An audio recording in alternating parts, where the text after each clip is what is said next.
Janasena party అధ్యక్షులు మన ప్రీతమ నాయకులు శ్రీ పవన్ కళ్యాణ్ గారికి నమస్కారాలు తెలియజేస్తూ ఆ రోజు బ్రిటిష్ పాలకులకు వ్యతిరేకంగా గిరిజనుల ఉద్యమంలో నడిపించినటువంటి మన్యం వీరుడు అల్లూరి సీతారామరాజు అయితే ఈరోజు గిరిజన ప్రాంతాలు పర్యటించి గిరిజన బాధలు కష్టాలు తెలుసుకున్నటువంటి వ్యక్తి మా మన్యం వీరుడు శ్రీ పవన్ కళ్యాణ్ గారని మీ అందరికీ నేను తెలియజేస్తున్నాను.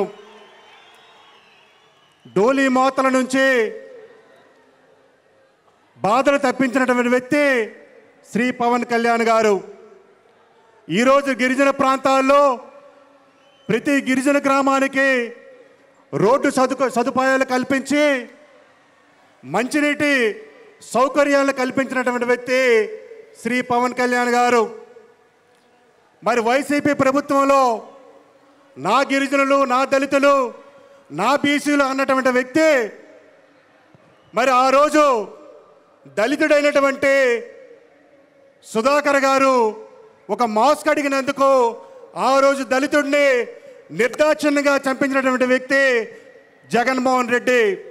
అలాగే అప్పు తీసుకున్నందుకు పాపానికి ఒక గిరిజన మహిళని ఆ రోజు వైసీపీ ప్రభుత్వంలో ట్రాక్టర్తో తొక్కించినటువంటి వ్యక్తి జగన్మోహన్ రెడ్డి.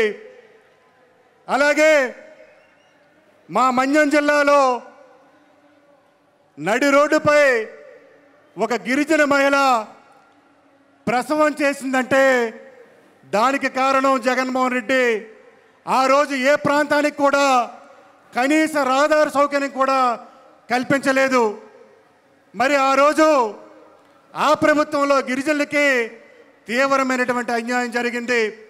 ఈరోజు మన పవన్ కళ్యాణ్ గారు మరి నరేగా నిధుల నుంచి గిరిజన ప్రాంతాలన్నిటికీ కూడా ఈరోజు పెద్ద ఎత్తున రోడ్లు సదుపాయం కల్పించారంటే మా గిరిజనులు అందరూ కూడా మన నాయకులు పవన్ కళ్యాణ్ గారికి రుణపడి ఉన్నామని సందర్భంగా తెలియజేస్తా ఉన్నాను.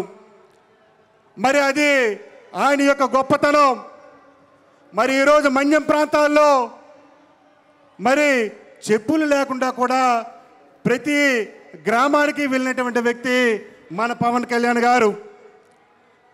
మరి ఒక సినిమా రంగం నుంచి మరి ఈరోజు ఎన్నో కష్టాలు కోర్చి నష్టాలు కోర్చి ఈరోజు మరి మా ప్రాంతాలన్నీ కూడా పర్యటన చేసి మరి ఈరోజు పవన్ కళ్యాణ్ గారు ఆదుకున్నారంటే వారికి ప్రత్యేకంగా నేను ధన్యవాదాలు తెలియజేస్తున్నాను. ఇంకా మా ప్రాంతాల్లో గత ప్రభుత్వంలో జగన్మోహన్ రెడ్డి ప్రభుత్వంలో జీవో నెంబర్ 3 గిరిజన ప్రాంతాల్లో 100% ఉద్యోగ ఉపాధి అవకాశాలు కల్పించాలనే ఒక జీవో నెంబర్ 3ని కూడా వైసీపీ ప్రభుత్వం రద్దు చేయబడింది.